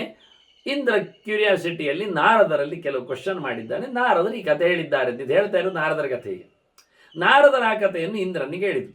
ಮುಂದೆ ಭೀಷ್ಮರು ಉತ್ತರಿಸಿ ಮುಂದುವರಿಸ್ತಾರೆ ನೋಡಿ. ಇಂದ್ರನು ಈ ಕಥೆಯನ್ನು ಹೇಳಿದ ಯಾರಿಗೆ? ಸಮಸ್ತೇಭ್ಯ ಪ್ರಶಸ್ತೇಭ್ಯ ವಿಪ್ರೇಭ್ಯ ಕಥಿತಾಗತ. ಇಂದ್ರ ಸುಮ್ಮನೆ ಇರಲಿಲ್ಲ, ಒಳ್ಳೆ ಜನರನ್ನು ನೋಡಿ ಹೇಳಿದ, ಒಳ್ಳೆ ಬ್ರಾಹ್ಮಣನನ್ನು ನೋಡಿ ಹೇಳಿದ. ಅದು ಸೆಲೆಕ್ಟ್ ಮಾಡಿ ಸ್ವಲ್ಪ ಅಲ್ಲ, ಪೂರಾ ಜನರಿಗೆ ಒಳ್ಳೆಯವರು ಯಾರೆಲ್ಲ ಇದ್ದಾರೆ ಬ್ರಾಹ್ಮಣರು, ಅದನ್ನು ನಡೆಸಿಕೊಡ್ಲಿಕ್ಕೆ ಯೋಗ್ಯ ಇದ್ದವರು ಅಂಥವರಿಗೆಲ್ಲ ಹೇಳಿಬಿಟ್ಟಿದ್ದಾನೆ ಇಂದ್ರ. ಇಂದ್ರನಿಗೆ ಸಿಕ್ಕಿದ್ದು ನಾರದರಿಂದ, ನಾರದರಿಗೆ ಸಿಕ್ಕಿದ್ದು ಚಮನರಿಂದ, ಚಮನರಿಗೆ ಸಿಕ್ಕಿದ್ದು ಧರ್ಮಾರಣ್ಯನಿಂದ, ಧರ್ಮಾರಣ್ಯನಿಗೆ ಸಿಕ್ಕಿದ್ದು ಪದ್ಮನಾಗನಿಂದ. ಪದ್ಮನಾಗ ಅದನ್ನು ಪ್ರತ್ಯಕ್ಷ ಕಂಡವ, ಸೂರ್ಯನಲ್ಲಿ ಕೇಳಿಕೊಂಡವ.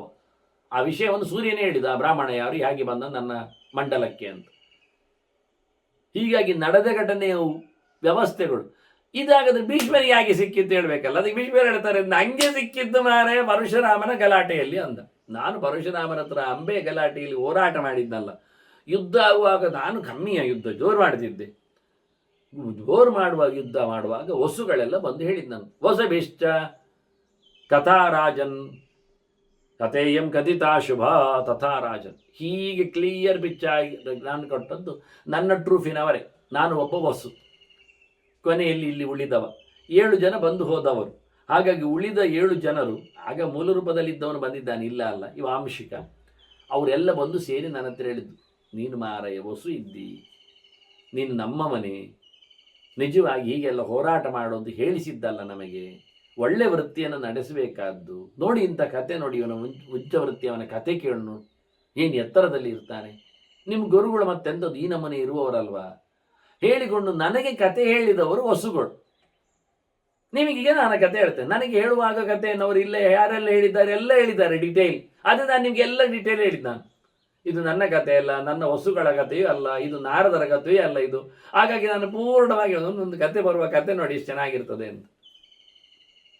ಹೀಗೆ ಬಹಳ ಚಂದವಾಗಿ ನನಗೂ ಬಂದಿದೆ ಈ ಕತೆ, ನಿಮಗೆ ನಾನು ಹೇಳಿದ್ದೇನೆ ಅಂತ ಶುರು ಮಾಡ್ತಾರೆ ಈಗ ಭೀಷ್ಮರು. ನಿಮಗೆ ನಾನು ಹೇಳಿದೆ ಈಗ ನೋಡಿ, ಧರ್ಮರಾಜನಿಗೆ ಕತೆ ಹೇಳಿದ ಭೀಷ್ಮ ಅಂತ ಹೇಳಿದ್ಯಾರು? ವೈಶಂಪಾಯನರು. ಯಾರ ಹತ್ರ? ಪರೀಕ್ಷಿತನ ಮಗನಿಗೆ, ಜನಮೇಜಯನಿಗೆ. ಜನಮೇಜಯನಲ್ಲಿ ಕೂತುಕೊಂಡು ವೈಶಂಪಾಯನರು ಈ ಕತೆ ಹೇಳಿದ್ರು ಅಂತ ಹೇಳಿದವರು ಯಾರು? ಸೂತರು, ಉಗ್ರಶ್ರವಸ್ಸು. ಎಲ್ಲಿ? ನೈಮಿಷಾರಣ್ಯದಲ್ಲಿ ಶೌನಕಾದಿಗಳಿಗೆ. ಆ ಡೀಟೇಲ್ ನೋಟ್ಸ್ ನಮಗೆ ಸಿಕ್ಕಿದೆ. ಅವ್ರಿಗೆ ಹೇಳಿದ ನೈಮಿಷಾರಣ್ಯದ ಕತೆ ನಮಗೆ ಸಿಕ್ಕಿದೆ. ಹಾಗಾಗಿ ನಾನು ನಿಮಗೆ ಆ ಕತೆ ಆಗಿದೆ ಅಂತ ಹೇಳುತ್ತಾ ಇದ್ದೇನೆ. ಹೀಗೆ ಚಂದವಾದ ಒಂದು ಕಥೆಯಲ್ಲಿ ಭೀಷ್ಮರು ಕೊನೆಗೆ ಹೇಳ್ತಾರೆ, ತದೇವ ಪರಮೋ ಧರ್ಮ, ಅದೇ ದೊಡ್ಡ ಧರ್ಮ ಅಂತ ಧರ್ಮರಾಜನಿಗೆ ಕೇಳ್ತಾರೆ. ಅವನ ಕ್ವಶನ್ ಅದು, ಲಾಸ್ಟ್ ಉತ್ತರ. ಈಗ ದೊಡ್ಡ ಧರ್ಮ ಯಾವುದು ಕೇಳಿದರೆ ಉದ್ದ ಕಥೆಯಲ್ಲಿ ಬಂದದ್ದು ಅದೇ ಧರ್ಮ. ಆ ಬ್ರಾಹ್ಮಣ ಏನು ಮಾಡಿದ? ಸಚಕಿಲ ಕೃತನಿಶ್ಚಯ ದ್ವಿಜ ಭುಜಗಪತಿ ಪ್ರತಿದೇಶಿತ ಆತ್ಮಕೃತ್ಯ. ಭುಜಗಪತಿ ಪ್ರತಿದೇಶಿತ. ಆ ದೊಡ್ಡ ನಾಗ ಹೇಳಿಕೊಟ್ಟಂತೆ ತನ್ನ ಕೆಲಸವನ್ನು ಮಾಡುವ ಹಾಗೆ ಆ ಬ್ರಾಹ್ಮಣ ನಿಶ್ಚಯ ಗ್ಯಾರಂಟಿ ಮಾಡಿಕೊಂಡ. ಅದಕ್ಕನುಗುಣವಾಗಿ ಯಮ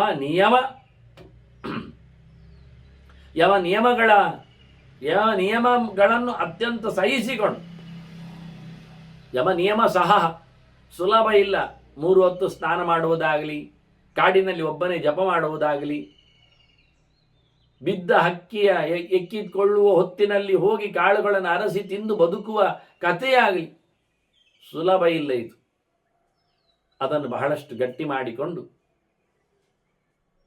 ಮತ್ತೊಂದು ಕಾಡಿಗೆ, ವನಾಂತರಂ ಪರಿಗಣಿತ ಉಂಚ ಶಿಲಾಸನ ಪ್ರವಿಷ್ಟ, ಬೇರೆ ಕಾಡಿಗೆ ಹೋಗಿಬಿಟ್ಟು ಅಲ್ಲಿಂದ ತೆರಳಿದವ ಸೀದಾ ಮತ್ತೊಂದು ಅರಣ್ಯದೆಡೆಗೆ ಪ್ರವೇಶ ಮಾಡಿದ್ದಾನೆ. ಈಗ ಒಂದು ಬಹಳ ಸುಂದರವಾದಂತಹ ಯಮ ನಿಯಮಗಳನ್ನು ಸಹಿಸಿಕೊಂಡು ಉಂಚ ವೃತ್ತಿಯನ್ನು ಮಾಡುವ ಕತೆ. ನಾನು ಕೊನೆಗೆ ಇದರ ಬಗ್ಗೆ ಚಿಂತನೆ ಹೇಳುತ್ತೇನೆ ಹೇಳಿದೆ. ಶಿಲೋಂಚ ವೃತ್ತಿ. ಮೃತಾಮೃತಾಭ್ಯಾಂ ಜೀವೇತ ಮೃತೇನ ಪ್ರಮೃತೇನವ ಸತ್ಯಾನತಾಭ್ಯಾಂ ಜೀವೇತ ನ ಶವೃತ್ಯ ಕಥಂಚನ ಅಂತ ಕ್ರಮ. 6 ವೃತ್ತಿಗಳಿವೆ ಒಟ್ಟಿಗೆ. ಅದರಲ್ಲಿ ಶಿಲೋಂಚ ವೃತ್ತಿ ಈಗ ನಾವು ಕೇಳಿದೆವು. ಯಾರದ್ದೋ ಗದ್ದೆ ಬೇಸಾಯ ಮಾಡಿದ್ದಾರೆ, ಕಟಾವು ಮಾಡಿ ತಗೊಂಡೋಗಿದ್ದಾರೆ, ಇನ್ನವರಿಗೆ ಬೇಡ. ಆ ನಂತರ ಅಲ್ಲಿ ಏನು ಕೆಳಗೆ ಬಿದ್ದುಕೊಂಡಿವೆ, ಹಕ್ಕಿಗಳೆಲ್ಲ ತಿಂತಾ ಇರುತ್ತವೆ, ತಗೊಂಡು ಹೋಗ್ತವೆ. ಇನ್ನು ಉಳಿದಿರ್ತವೆ ಮಿಗಿತೆ ಎಲ್ಲಿಯಲ್ಲಿಯೂ. ಹಾಗೆ ಉಳಿದುಕೊಂಡ ಕಾಳುಗಳನ್ನು ಹೆಕ್ಕಿ ತಂದು ತಿನ್ನುವ ಕತೆ ಇದು. ಇವತ್ತು ಈ ಗಂಡ ಈ ಗದ್ದೆ, ಇನ್ನೊಂದು ದಿವಸ ಮತ್ತೊಂದು ಗದ್ದೆ ಎಲ್ಲಿಯೋ ಹೇಗೋ ಇದ್ದಾಗ ಆಗಿದಾಗ ಅದು ಅಕ್ಕಿ ಆಗಬೇಕಾಗಿಲ್ಲ. ಅಕ್ಕಿ, ಗೋಧಿ, ಜೋಳ, ರಾಗಿ, ಉದ್ದು, ಕಡಲೆ, ಹೆಸರು, ಏನು ಬಿದ್ದದ್ದು ಎದ್ದದ್ದು ಆಗ್ತದೆ. ಹೀಗೆ ಉಂಚ ವೃತ್ತಿಯಲ್ಲಿ ಬದುಕುವುದು ಒಂದು ಮುಖ್ಯ ವೃತ್ತಿ. ಇದನ್ನು ಉಂಚ ವೃತ್ತಿ ಕರೆದು ಅವನು ಹೇಳಿದದನ್ನು. ಇದು ಋತ ವೃತ್ತಿ. ಋತ ಮುಂಚ ಶಿಲಂ ಪ್ರೋಕ್ತಂ, ಯೋಗ್ಯವಾದ ವೃತ್ತಿ. ಇನ್ನೊಂದು ಅಮೃತ ವೃತ್ತಿ ಉಂಟು. ಅಮೃತ ವೃತ್ತಿ ಅಂದರೆ ಯದಾಯಾಚಿತಂ, ಯಾರ ಹತ್ರ ಕೇಳಲಿಕ್ಕಿಲ್ಲ ಅವರಾಗಿ ತಂದು ಕೊಟ್ಟದ್ದು ತಿನ್ಬೋದು. ಇವನಾಗಿ ಹೆಕ್ಕಿ ಹೋಗಿ ತಿನ್ನುವುದಲ್ಲ, ಅವನು ಯಾರಾದರೂ ಕೊಟ್ಟರು ತಿನ್ನುವುದೂ ಇಲ್ಲ. ಇದು ಹಾಗಲ್ಲ, ಯಾರಾದರೂ ಏನು ಕೊಟ್ಟರು ತಿನ್ಬೋದು. ಹಣ್ಣು ಕೊಟ್ಟರು ಒಂದು ಗೊನೆ ಇಟ್ಕೊಂಡು ತಿಂದ, ಅದು ಖಾಲಿ ಮಾಡಲಿಕ್ಕೆ ಬರ್ತದೆ. ಅದನ್ನು ಹಾಗೆ ಒಣಗಿಸಿ ತಿನ್ನಲಿಕ್ಕೆ ಬರ್ತದೆ, ಬೇಯಿಸಿ ಇಡಲಿಕ್ಕೂ ಬರ್ತದೆ. ಈಗ ಯಾರು ಏನು ಕೊಟ್ಟರು ಅಯಾಚಿತ, ಕೇಳಲಿಕ್ಕಿಲ್ಲ. ಯಾವ ದಿನವೂ ಯಾರ ಹತ್ರ ಏನು ಕೇಳಲಿಕ್ಕಿಲ್ಲ. ಕೊಟ್ಟದ್ದನ್ನು ಎಷ್ಟು ದಿನ ಇಟ್ಕೊಂಡು ತಿನ್ನಲಿಕ್ಕೂ ಪರವಾಗಿಲ್ಲ, ಬೇಕಾದ್ರೆ ಕೇಳಲಿಕ್ಕೆ ಹೋಗ್ಲಿಕ್ಕೆ ಇಲ್ಲ, ಬೇಡಲಿಕ್ಕೆ ಇಲ್ಲ. ಇದು ಒಂದು ವೃತ್ತಿ, ಅಮೃತ ವೃತ್ತಿ ಇದು, ಅದು ಅಮೃತ. ಇನ್ನೊಂದುಂಟು ಮೃತ ವೃತ್ತಿ ಉಂಟು, ಸತ್ತ ಬದುಕು, ಹೆಣದ ಹಾಗೆ ಅಂತ ಅರ್ಥ, ಸಾವಿನಂತೆ. ಅದೆಂತ ಕೇಳಿದೆ? ಮೃತಂತು ನಿತ್ಯ ಅನ್ಯಾಸ, ದಿನಾ ಬೇಡುವುದು, ದಿನ ಬೇಡಬೇಕು ಮಾತ್ರ, ನಾಳೆಗೆ ಇಡ್ಲಿಕ್ಕಿಲ್ಲ. ಅದನ್ನು ಬೇಡ್ತಾ ತಿನ್ನುವುದು, ಬೇಕು ಹೇಳೋದು, ಕೊಟ್ಟಷ್ಟು ಬೇಕು ಕೇಳ್ತಾ ಇರೋದು ತಿನ್ನುವುದು. ಬೇಕಾದಾಗೆ ಕೇಳುವುದು ತಿನ್ನು. ಹಾಗೆ ಇದು ಭಿಕ್ಷಾ ವೃತ್ತಿ, ಮೃತವೃತ್ತಿ. ಇದು ಸತ್ತಾಗಿ ಆಗ್ತದೆ, ಸತ್ತ ಅಂತ ಬರ್ತದೆ, ಯಾವಾಗ ನೋಡಿದ್ರೆ ಬೇಡುದೆ. ಇನ್ನೊಂದುಂಟು ಬೇಡುದು ಬೇಡವಾ, ಹಾಗಾದ್ರೆ ಕೊಂದ ವೃತ್ತಿ, ಪ್ರಮೃತ ವೃತ್ತಿ, ಸಾಯಿಸುವ ವೃತ್ತಿ. ಅದೆಂತದ್ದು ಹೇಳಿದರೆ ಕರ್ಷಣೆ ಮಾಡುವುದು. ಪ್ರಮೃತಂ ಕರ್ಷಣ ಸ್ಮೃತಂ, ತಾನೇ ತನಗೆ ಬೇಕಾದ್ದನ್ನು ಬೆಳೆಸುವುದು, ನೆಲವನ್ನು ಉಳುವುದು, ಹೊಡೆಯುವುದು, ಬಡಿಯುವುದು, ಎಲ್ಲ ಹಾಕುವುದು. ಏನಿದು? ಇದು ಸಾಯಿಸುವ ವೃತ್ತಿ. ತಾನು ಸತ್ತದ್ದಲ್ಲ, ಅಲ್ಲಿ ಎಷ್ಟೋ ಕ್ರಿಮಿಕೀಟಗಳು, ಇನ್ನೊಂದು ಮತ್ತೊಂದು ಮನೆ ಮಂದಿ, ಆಳು ಕಾಳುಗಳು ಇವರನ್ನೆಲ್ಲ ಸೇರಿಸಿಕೊಂಡ್ರೆ ಅವರನ್ನೆಲ್ಲ ದುಡಿಸ್ತಾನೆ. ಅವ್ರಿಗೆ ತಿಲ್ಲಿ ಕೊಟ್ಟರು ಬೀಳ್ತದಲ್ಲ ಘಾಸಿ. ಅದರಿಂದ ಇದು ಪ್ರಮೃತ ವೃತ್ತಿ, ಸಾಯಿಸುವ ಕೆಲಸ ಬೇಕಾ ಮಾಡು. ಇನ್ನೊಂದುಂಟು ವ್ಯಾಪಾರ ವ್ಯವಹಾರ, ಅದು ಸತ್ಯಾನೃತ ವೃತ್ತಿ, ಸುಳ್ಳು ಸತ್ಯಗಳ ಕಂತೆ. ಅದು ಪೂರ ಸತ್ಯ ಇಲ್ಲ, ಪೂರ ಸುಳ್ಳಿಲ್ಲ. ಪೂರ ಸತ್ಯ ಹೇಳಿದರೆ ಇವ ಲಾಸ್ ಅಲ್ಲಿ ಹೋಗ್ತಾನೆ, ಪೂರ ಸುಳ್ಳು ಹೇಳಿದರೆ ಇವ ದಿವಾಳಿ ಆಗ್ತಾನೆ, ಯಾರು ಬರುವುದಿಲ್ಲ ಅಲ್ಲಿ ಮತ್ತೆ. ಆದ್ರಿಂದ ಅರ್ಧ ಸತ್ಯ ಅರ್ಧ ಸುಳ್ಳು, ಕಲಬೆರಕೆ ವ್ಯಾಪಾರ ಅಂದರೆ ಹಾಗೇ ಇರ್ತದೆ. ಹಾಳನ್ನೆಲ್ಲ ಮೇಲೆ ಇಡ್ತಾನೆ, ಒಳ್ಳೆಯದನ್ನು ಅಡಿಯಲ್ಲಿ ಇಡ್ತಾನೆ, ಆದಷ್ಟು ಮೇಲಕ್ಕೆ ಹೋಗಲಿ ಅಂತ ದಿನನಿತ್ಯ. ಹೀಗೆ ಎಲ್ಲರಿಗೂ ಹಾಳೆ ಸಪ್ಲೈ ಮಾಡ್ತಾ ಇರ್ತಾನೆ. ಎಷ್ಟು ಗಮ್ಮತ್ತು ಕೇಳಿದರೆ, ನಾವೆಲ್ಲ ಏನಾದರೂ ತೂಕ ಹಾಕಲಿಕ್ಕೆ ಅಂತ ಏನಾದರೂ ಹಾಕಿಬಿಟ್ರೆ ಪದಾರ್ಥಗಳನ್ನು, ಹಣ್ಣು ಹಂಪಲು ತರಕಾರಿಯು ಎಲ್ಲ, ಅದು ನಮಗೆ ಗೊತ್ತಿರ್ತದೆ ಹೆಚ್ಚು ಕಮ್ಮಿ ಆಗ್ತದೆ. ಹಾಕುವಾಗ ಒಂದೆರಡು ಹೆಚ್ಚಿಗೆ ನಾವು ಹಾಕ್ತೇವೆ. ಈಗೇನು ಮಾಡ್ತಾನೆ ಅವನು, ತೂಕದಲ್ಲಿ ಅದು ಹೆಚ್ಚಾಯಿತು ಹೇಳಿಕೊಂಡು 2 ತೆಗಿತಾನೆ. 2 ತೆಗೆದ್ರೆ ಕಮ್ಮಿ ಆಗ್ತದೆ. ಅಲ್ಲಿ ಅವನಿಗೆ ಗೊತ್ತುಂಟು ಅದೆಷ್ಟು ತೆಗೆದ್ರೆ ಕಮ್ಮಿ ಆಗ್ತದೆ ಅಂತ. ಕಮ್ಮಿ ಆದ ತಕ್ಷಣ 1 ಹಾಕ್ತಾನೆ. ಅದು 1 ಹಾಕುವಂಥದ್ದುಂಟಲ್ಲ, ಅದು ಅವನಿಗೆ ತೆಗೆದಿಟ್ಟದ್ದೇ ಹಾಕುದು, ಅದೇ ಒಂದು ಹಾಳಿರ್ತದೆ. ಅದನ್ನು ನಮಗೆ ಎಲ್ಲ ದೂಡ್ತಾನೆ. ಇದು ಮಾಮೂಲಿ ಕ್ರಮ. ಒಂದ್ಸತಿ ಭಾಳ ಚಂದವಾಗಿ ಕೇಳಿದ್ರಂತೆ ಅವರು, ನನಗೊಂದು 5 kg ಸೇಬು ಬೇಕು ಅಂತ. ಆಯಿತು ಅಂತ ಅವ ಅಂಗಡಿಯವ ಖುಷಿ ಆಯ್ತು, ಅವನಿಗೆ 5 kg ವ್ಯಾಪಾರ ಆಗುತ್ತಲ್ಲ. ಆಗ ಹೇಳಿದ್ಲಂತೆ ಮೆಲ್ಲಕ್ಕೆ, ಆದಷ್ಟು ಹಳತ್ತು ಹಾಕಿಬೇಡಿ, ಅದೊಂದು ಬಟವಾಡಿ ಮಾಡಲಿಕ್ಕೆ ಫ್ರೀ ಕೊಡಲಿಕ್ಕೆಲ್ಲ ಇರ್ತದೆ, ಆದ್ದರಿಂದ ಹಳತ್ತೆಲ್ಲ ತೆಗೀರಿ ಅಂದ್ರೆ. ಸರಿ, ಇವು ಖುಷಿಯಲ್ಲಿ ಹೆಕ್ಕಿ ಹಳತ್ತು ಗಾಯ ಆದದ್ದು, ಸ್ವಲ್ಪ ತಡವ ಹಿಂದೆ ಆದದ್ದು, ಇಂಜೆಕ್ಟ್ ಜಾಸ್ತಿ ಇದ್ದದ್ದು, ಒಂದು ಸೈಡ್ ಹೋದದ್ದು, ಇವನ್ನೆಲ್ಲ ಹೆಕ್ಕಿಕೊಂಡು 5 kg ಅಷ್ಟು ಒಂದು ಬುಟ್ಟಿಯಲ್ಲಿ ಹಾಕಿದ ನಂತರ ಹೆಂಗಸು ಆಚೆ ಇಟ್ಟಿತ್ತಂತೆ. ಆಚೆ ಇಟ್ಟಿದ್ದು, ನನಗೊಂದು 4 kg ಸೇಬು ಕೊಡಿ ಹೇಳಿದ್ದಂತೆ. ಮತ್ತೆ 4-5 kg ಅವ ಸೇಬು ಹೆಕ್ಕಿ ಕೊಟ್ಟ. ಈ ಚೀಲವನ್ನು ತಗೊಂಡು ಹೋದ್ಲು, ಆ ಚೀಲವನ್ನು ಅಲ್ಲೇ ಬಿಟ್ಟು ಇದು ಅಂದಂತೆ, ಇದಕ್ಕೆ ನಾನು ದುಡ್ಡು ಕೊಡುವುದಿಲ್ಲ, ದುಡ್ಡು ಕೊಡಲಿಲ್ಲ, ನಾನು ಇದನ್ನು ತಗೊಂಡು ಹೋಗುವುದಿಲ್ಲ, ಯಾಕೆಂದರೆ ಅದು ನನ್ನ ಈ KGಯಲ್ಲಿ ಬರಬಾರ್ದು ಅಂತೇಳಿ ನಿಮ್ಮ ಹತ್ರ ಮೊದಲೇ ಹೆಕ್ಕಿಸಿಟ್ಟದೆ. ನಿಮಗೆ ಇಷ್ಟು ಇದರಲ್ಲಿ ಉಂಟು ಗೊತ್ತಾಯ್ತಲ್ಲ. 5 kg ಹಾಳು ಸೇಬುಗಳು ಇದ್ದವು ರಾಶಿಯಲ್ಲಿ, ಅವ ಹೆಕ್ಕಿಟ್ಟ, ಅವನಿಗೆ ಗೊತ್ತುಂಟು ಅದು ಯಾವುದು ಅಂತ. ಇದು ಗಮ್ಮತ್ತು. ಹೀಗೆ ಸತ್ಯಾನೃತಂತು ವಾಣಿಜ್ಯ, ಸುಳ್ಳು ಸತ್ಯಗಳು ನಿಮಗಾಗಿ ತಂದದ್ದು ಅಂತ ಹೇಳದಿದ್ದರೆ ವ್ಯಾಪಾರ ಆಗುವುದಿಲ್ಲ. ಇದು 5 ಕೆಲಸವೂ ಮಾಡ್ಬೋದಂತೆ ಬೇಕಾದರೆ, 6ನೇದು ಮಾಡಬಾರ್ದಂತೆ. ಎಂಥದ್ದು ಹೇಳಿದೆ? ನಾಯಿ ಬಾಳು. ಶವವೃತ್ತಿ ನೀಚ ಸೇವನಂ, ಇನ್ನೊಬ್ಬರ ಅಡಿಯಾಳಾಗಿ ಅವ್ರು ಹಾಕಿದ್ದ ಅನ್ನಕ್ಕೆ ಅವ್ರು ಹೇಳಿದ ಕೆಲಸ ಮಾಡ್ತಾ ನಾಯಿಯ ಕಡೆಯಾಗಿ ಈ ಚಿಕ್ಕವನ ಅಡಿಯಲ್ಲಿ ಬಿದ್ದುಕೊಳ್ಳುವಂಥದ್ದು ಸರಿಯಿಲ್ಲದ ಕೆಲಸ ಅಂತ ಹೇಳಿಬಿಟ್ರು. ಹೀಗೆ ಪಂಚವೃತ್ತಿಯಲ್ಲಿ 6ರಲ್ಲಿ ಒಂದು ಬೇಡ ಬಿಡಿ, 5ರಲ್ಲಿ ಉತ್ತಮವಾದದ್ದು ಶಿಲೋಂಚ ವೃತ್ತಿ. ಈ ವೃತ್ತಿಯನ್ನು ಈ ಬ್ರಾಹ್ಮಣ ಮಾಡಲಿಕ್ಕೆ ಹೊರಟ ಅಂತ ಹೇಳಿ ಕಥೆಯಲ್ಲಿ ಪರಮೋಚ್ಚವಾದ ಧರ್ಮ. ನಾನು ಸುಮ್ಮನೆ ಎಳೆಯ ಧರ್ಮಗಳನ್ನು ತೋರಿಸಿಕೊಟ್ಟೆ, ಉಳಿದದ್ದು ಸಪ್ಲಿಮೆಂಟ್ಸ್ ಏನಿದೆ ಅಂತ, ನೀವೆಲ್ಲಿದ್ದೀರಿ ಅಂತ, ನಮ್ಮ ಧರ್ಮಗಳು ಎಲ್ಲಿದ್ದಾವೆ ಅಂತ ಹೇಳಲಿಕ್ಕೆ ಬರ್ತದೆ ಅಂತ. ಇಲ್ಲಿಗೆ ಪರಮಧರ್ಮದ ಚಿಂತನೆಯ ಜೊತೆಯಲ್ಲಿ, ಭಗವಂತನ ಅತ್ಯಂತ ಪ್ರಿಯವಾದ ಧರ್ಮದ ಚಿಂತನೆಯ ಜೊತೆಯಲ್ಲಿ ಶಾಂತಿ ಪರ್ವಕ್ಕೆ ಮಂಗಳ ಹಾಡಿದ್ದೇವೆ. ಒಂದು ದೃಷ್ಟಿಯಿಂದ ಬಹಳಷ್ಟು ದೊಡ್ಡ ಮಟ್ಟಿನ ಶಾಂತಿ ಸಮಾಧಾನವನ್ನು ಕೊಡಲಿಕ್ಕೋಸ್ಕರ ಮೊದಲು ಬಂದದ್ದೇ ಅಲ್ಲಿ ಅವನಿಗೆ. ಯಾರಿಗೆ? ಧರ್ಮರಾಜನಿಗೆ. ನನಗೆ ಸಮಾಧಾನ ಇಲ್ಲ, ಶಾಂತಿ ಇಲ್ಲ ಅಂದ, ತಮ್ಮನ್ನೆಲ್ಲ ನಾನು ಘಾಸಿ ಮಾಡಿದ್ದಕ್ಕೆ ಅಂದ. ಹಾಗಾಗಿ ಹೌದಾ ಅಂತ ಹೇಳಿಕೊಂಡು ಭೀಷ್ಮರಿಂದ ಮಾತಾಡಿಸುವ ಅಂತ ಭೀಷ್ಮರಲ್ಲಿ ಮಾತಾಡಲಿಕ್ಕೆ ಬಂದರು. ಹಾಗಾಗಿ ದೊಡ್ಡ ಮಟ್ಟಿನ ಒಂದು ಧರ್ಮವನ್ನು ಹೇಳಿ ಪರಮಶಾಂತಿಯನ್ನು ಇವನಿಗೆ ಕೊಡಲಿಕ್ಕೋಸ್ಕರ ಅವರು ಆಲೋಚನೆ ಮಾಡಿ ಶಾಂತಿಗೆ ಅವರು ಶಾಂತಿಯನ್ನು, ಮಂಗಳ ಶಾಂತಿಯನ್ನು ಹಾಡಿದ್ದಾರೆ. ಆದರೆ ಮುಂದಿನ ಮತ್ತೆ ಪರ್ವ ಭೀಷ್ಮರ ಬಾಯಿಂದಲೇ ಕೇಳುವಂಥದ್ದು, ಯಾಕೆ ಹೊರಟಿತು, ಏನು ಮತ್ತೆ ಆಯಿತು ಅನ್ನೋದರ ಬಗ್ಗೆ ನಿಜವಾಗಿ ಮುಂದಿನ ಪರ್ವದೆಡೆಗೆ, ಅದು ಯಾವ ಮುಂದಿನ ಪರ್ವ ಎನ್ನುವುದು ನಮಗೆ ಗೊತ್ತಿದೆ, ಅನುಶಾಸನ ಪರ್ವ ಅಂತ. ಹಾಗಾಗಿ ಅನುಶಾಸನ ಪರ್ವದೆಡೆಗೆ ನಾವು ಮತ್ತೊಮ್ಮೆ ಚಿಂತನೆಗೆ ಕಾಲಿಡುವ. ಆದರೆ ಅನುಶಾಸನ ಪರ್ವದ ಕೊನೆಯ ಅನುಶಾಸನ ಪರ್ವದಲ್ಲಿ ಒಂದೇ ಪರ್ವಗಳು, ಅದನ್ನು ಮತ್ತೆ ಅಲ್ಲಿ ಹೇಳುತ್ತೇನೆ. ಕೊನೆಯ 1-2 ಮಾತುಗಳು ಭೀಷ್ಮರ ನಿರ್ಯಾಣದೆಡೆಗೆ ನಾವು ಅನುಶಾಸನ ಪರ್ವದ ತುಂಡು ಅಂತೇಳಿ ಕೇಳಿಕೊಂಡಿದ್ದೇವೆ. ಅಲ್ಲಿಂದ ಮುಂದಕ್ಕೆ ಆಶ್ವಮೇಧಿಗೆ ಪರ್ವ, ಆಶ್ರಮವಾಸಿಗೆ ಪರ್ವ, ಮೌಸಲ ಪರ್ವ, ಮತ್ತು ಮಹಾಪ್ರಸ್ಥಾನ ಪರ್ವ, ಸ್ವರ್ಗಾರೋಹಣ ಪರ್ವ ಎಲ್ಲಿ ಕೇಳಿ ಆಯಿತು. ಹಾಗೆ ಇನ್ನೊಂದು ಒಂದೇ ಒಂದು ಮಹಾಭಾರತದ ದೊಡ್ಡ ಪರ್ವ ಉಳಿದದ್ದು ಇದಕ್ಕಿಂತ ಸಣ್ಣದು, ಶಾಂತಿ ಪರ್ವಕ್ಕಿಂತ ಸಣ್ಣದು. 500 ಪ್ರವಚನಗಳು ಇವತ್ತಿನ್ನು ಉಳಿಯುವುದಿಲ್ಲ, ಬರುವುದಿಲ್ಲ. ಹಾಗಾಗಿ ಒಂದು 300ರಷ್ಟಂತೂ ಪ್ರವಚನ ಆಗಲಿಕ್ಕೆ ಇರಬಹುದು ಅಂತ ಹೇಳುತ್ತಾ ಅದನ್ನು ದೇವರು ನಡೆಸಲಿ. ಮಹಾಭಾರತ ಸಂಪೂರ್ಣ ಚಿಂತನೆಯ ಒಂದು ಅನುಗ್ರಹ ನಮಗೆ ಆಗಲಿ ಅಂತ ಹೇಳುತ್ತಾ, ಎಲ್ಲರಿಗೂ ದೂರದಲ್ಲಿ ಕೇಳುವ ಪ್ರತಿಯೊಬ್ಬರಿಗೂ ಶಾಂತಿ, ಸಮಾಧಾನ, ಧರ್ಮಚಿಂತನೆ ಮತ್ತೆ ಮೊಳಗಲಿ ಅನ್ನುವ ನೆಲೆಯಲ್ಲಿ ಮಗದೊಮ್ಮೆ ವಂದನೆಗಳೊಂದಿಗೆ ಶ್ರೀಕೃಷ್ಣ ನಾರಾಯಣ ನಾರಾಯಣ.